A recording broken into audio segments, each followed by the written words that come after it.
The cold is not what you expect in the high desert of Colorado. It's a biting, dry chill that seems to cling to the back of your throat. But this chill was far from the mind of the young man driving down the unfamiliar dirt road. He was only 21, a brand new police officer, and he was trying to reset his life after a difficult breakup. He was attempting to navigate the bizarre world of online dating, and tonight, he was on his first date with a woman named Leah. He'd found Leah on an app, and frankly, she was stunning, far out of his league, he thought. They'd agreed on a unique spot, a secluded park outside her town for some stargazing. The drive began easily enough, but when Leah directed him to the access road, his internal police instincts started to prickle. The pavement quickly dissolved into a rough dirt track, winding through dense, dark scrubland. It felt less like a public park entrance and more like a service road leading to absolutely nowhere. He glanced at Leah, who smiled reassuringly, describing the beautiful sloping field where they would lay and watch the sky. He suppressed his unease, chalking it up to a classic rural area lacking infrastructure. They were moving slowly, maybe 20 miles an hour, when a set of dim headlights appeared ahead of them. It was a large, windowless van, heading in their direction. The road was narrow, so he pulled his small sedan far over to the side to give the bulky vehicle room to pass. But the van didn't pass. Instead, at the very last second, it sharply turned, stopping dead directly in front of his bumper.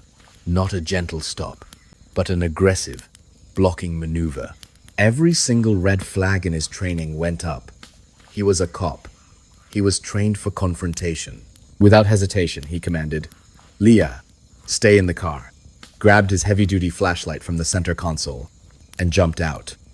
He charged the driver's door of the van, illuminating the face of a large, rugged man. "What are you doing? You just blocked us in," he demanded, his voice carrying the authority of his badge. Even though he was off duty, the man, startlingly calm, held up a hand. "My sincere apologies, sir. I'm the caretaker for this property. We've had a severe issue with poachers lately, and I mistook your vehicle. Please, enjoy your night." The explanation was plausible, even if the delivery was weirdly casual. The caretaker backed up, performed a quick, precise turn, and sped away back up the hill. The officer watched until the taillights vanished, then got back into his car. He relayed the bizarre story to Leah, expecting her to be freaked out, but she wasn't paying attention. She was hunched over her phone, typing furiously, completely absorbed in whatever text she was sending. That tiny red flag that had fluttered before now felt like a firm, deliberate tug. He pushed the thought aside, backed up, and continued down the trail until they reached a small, remote dirt lot nestled against the wide, sloping field. They parked, laid out a blanket, and uncorked a bottle of wine. For the next hour, the conversation was easy, the laughter genuine. He felt the tension of his past weeks melt away. The stars were brilliant. The date was a success. It was totally dark when the noise returned. Not just the sound of an engine, but the sound of something coming in fast, reckless, and angry. The van was back. It came flying down the hill, tires churning the dirt into a violent cloud, and slammed to a halt not in front of him, but right against the side of his car, boxing him in completely. Even if he made it back into his vehicle, he was going nowhere. The man, the supposed caretaker, leaped out of the van, a long metal pipe gripped tightly in his hand. His calm demeanor was gone, replaced by pure predatory rage. "Keys and wallet. Now!" he roared. The young officer froze, not out of paralysis, but confusion. This was supposed to be a peaceful stargazing date, but the final, terrifying piece of the puzzle slid into place when his date, Leah, stood up. She did not run to him for protection. She ran directly to the side of the armed attacker. She turned back to the officer, and the beautiful, reassuring smile she'd worn all evening was replaced by a cold, hateful smirk. "Come on, Derek. Give us the keys and your wallet," she hissed, her voice flat and chilling. The realization was a crushing blow. The gentle conversations, the shared jokes, the excitement for the date, it was all a complete fabrication. The access road, the isolated location, the initial reconnaissance stop by the van, it was an elaborate, terrifying setup designed to lead him to this dark field. Leah walked to the back of the van and retrieved her own weapon, another metal pipe. "We don't want to hurt you," she warned, a sick irony in her tone. In that instant, the cop realized what was waiting for him in the back of that windowless van. He reached inside his jacket, drew his off-duty, legally concealed pistol, and leveled it at the two conspirators. "I'm a police officer," he yelled, cutting through the silence of the night. "Put your hands on the vehicle now." The sight of the weapon instantly dissolved their aggression. They dropped their pipes and raised their hands. As the officers struggled to call 911, giving the dispatcher the confusing and detailed directions, Leah and the caretaker exchanged a quick glance. They turned and sprinted into the dense, black tree line. The officer gave chase for maybe 30 seconds before the crack of a gunshot echoed from the darkness. He stopped. He wasn't pursuing them into the woods at night. His priority was escape. He scrambled back to his car, slammed it into reverse, and rammed the van repeatedly until he was able to grind his way free and peel out onto the main road.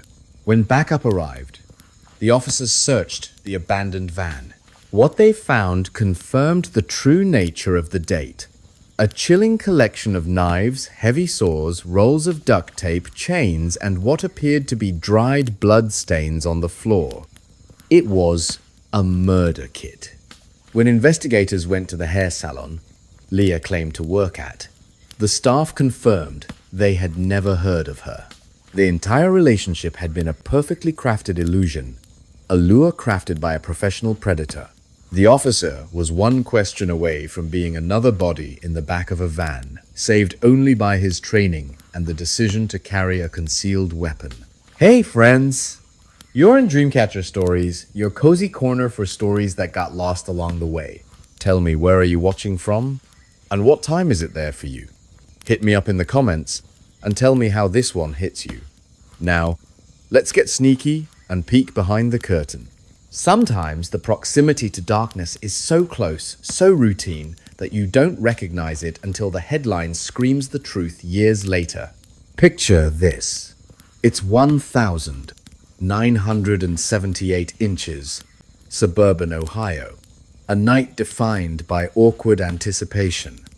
A 16-year-old girl is ready for her high school prom, but she's not thrilled with her date, a boy known for being profoundly nervous and socially inept. When he arrives, he's wearing a horribly mismatched vest and bow tie instead of a tuxedo. He's so clumsy, he can't even pin her corsage on her dress. Her mother has to intervene. The prom is a disaster. The boy, uncomfortable with the crowd, refuses to dance. The girl suggests they leave the dance floor for a bite to eat. He pulls out her chair, pushes her in, and then, in a profoundly bizarre act, simply walks away. He returns much later, explaining he went outside for McDonald's cheeseburgers because he hated the school's food, and now they couldn't get back in. She, frustrated, demands to be taken home. He apologizes profusely, drives her back, and that's the end of the most awkward night of her teenage life. She sees him only one more time a week later when he invites her to a house party. She arrives, skeptical, and finds no music, no other teens, just 3 strangers and her date, who immediately suggests they hold a seance to communicate with the devil. She leaves immediately, profoundly creeped out. 13 years passed. The boy was just an embarrassing memory. A funny story about the weirdest prom date ever. Then, on the 22nd of July, 1991, she read the newspaper. The headline was about the arrest of one of the nation's most heinous serial killers. The story detailed the escape of a man in handcuffs who led police back to an apartment in Milwaukee, Wisconsin. Inside, authorities found a scene of unimaginable horror. Human remains stored in freezers and refrigerators, body parts dissolved in barrels of chemicals, and photographs documenting the unspeakable.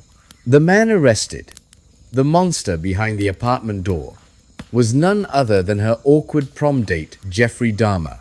The mind-bending, bone-chilling twist wasn't just the identity, it was the timing. The girl was able to confirm through historical records that just days after that stiff, awkward photo was taken, days after she was stuck outside with him and his cheeseburgers, Jeffrey Dahmer had claimed his very first victim. She had gone to prom with a boy who, at that very moment, was standing on the precipice of becoming one of history's most notorious serial murderers. The transition from a quiet night of teenage rebellion to stumbling upon a capital crime is a leap few ever make. But it happened in a silent, forgotten cemetery in the mid-1992s. Two best friends, goths to the core, frequented a massive, archaic cemetery in their town. Their spot was a secluded clearing down a hill, hidden from the main road and the bordering houses. It was their escape, their private, quiet space. One Friday night, they were there alone, sitting by their usual rock, when a peculiar smell drifted into the clearing.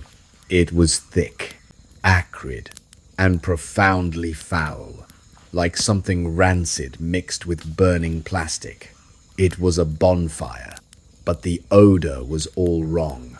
Assuming it was noisy college kids, they decided to leave before the police inevitably swept the grounds. As they started up the hill toward their car, they paused. The fire seemed to be coming from the adjacent hill, not the usual college area. Curiosity won. They decided to sneak over and peek. They walked down their hill and started ascending the neighboring slope. They got only a few steps up when the odor hit them fully.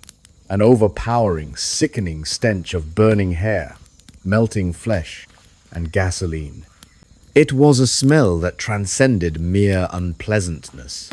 It was the smell of something fundamentally wrong. One of the girls gasped out loud. They froze, realizing the noise may have carried. The smell was enough. They abandoned their curiosity and turned to flee. As they began scrambling back up the hill toward their car, one of them glanced back at the crest of the hill near the fire, and there, perfectly silhouetted against the roaring orange glow, stood a man.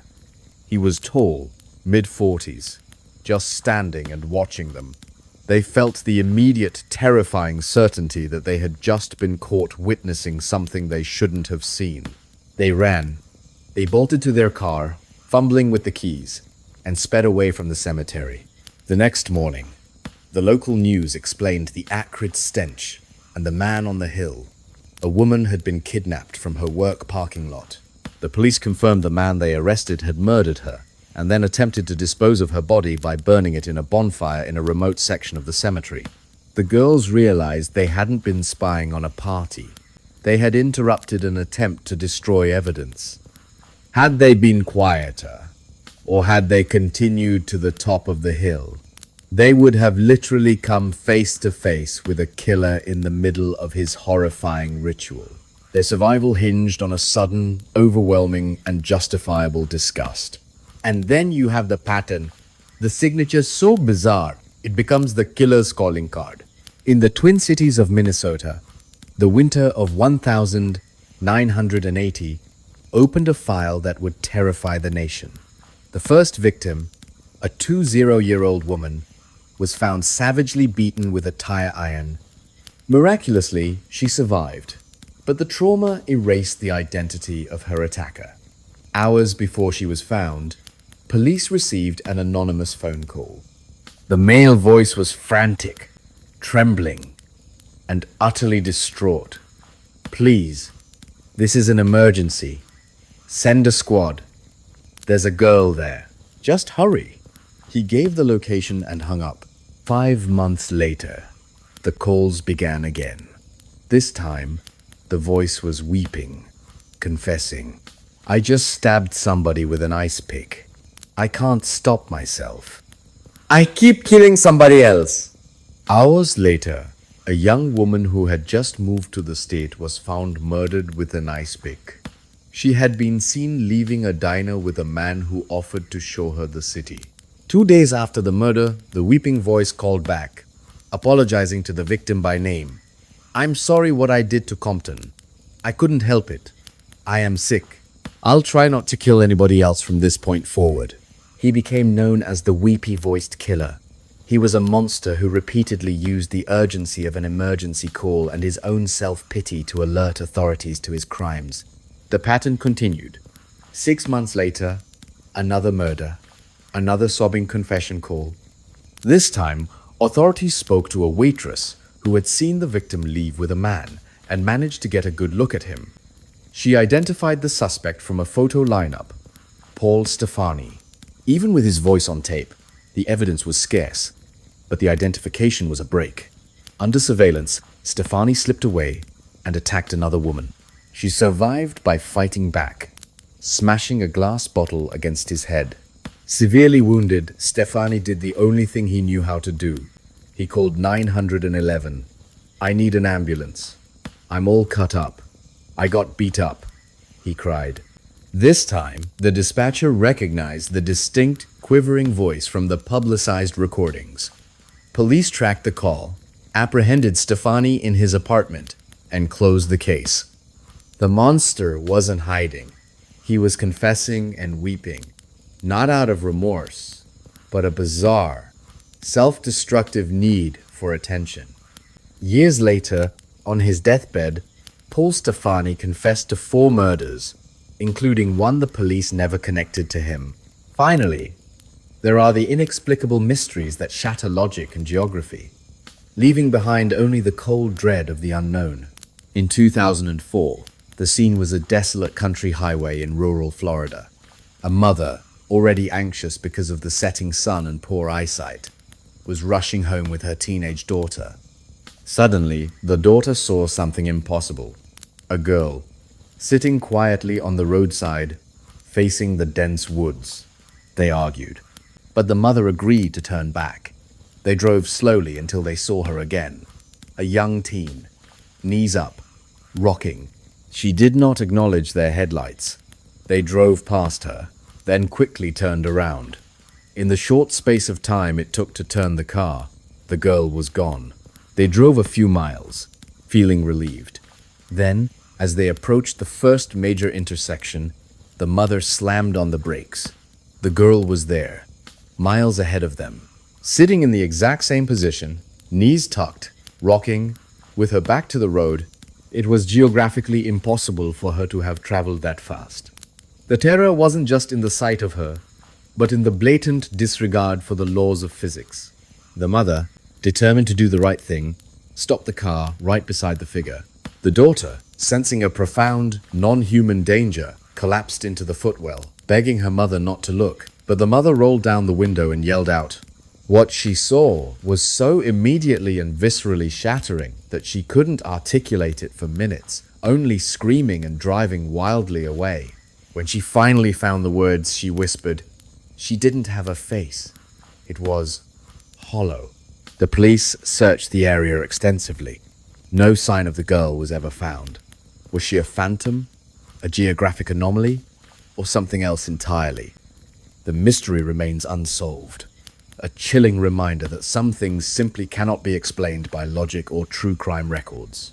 These 5 stories, the sophisticated plan of the Tinder date, the unconscious proximity to Dharma, the discovery of a killer's ritual in the cemetery, the pattern of the weepy-voiced killer, and the geographical impossible sighting, all prove that the line between the ordinary day and pure profound danger is razor thin, and sometimes the closest call is the one you never even knew you survived. And there we go. Another memory back from the dark. Don't go too far. I've got more mysteries itching to be told. What do you think was the killer's ultimate plan for Derek in that field robbery? Or something far worse? Let me know your theories in the comments below. And if you dare to delve deeper into these strange, dark, and utterly true mysteries, make sure you subscribe to Dreamcatcher Stories and turn on notifications. Until next time, stay safe and think critically about the shadows.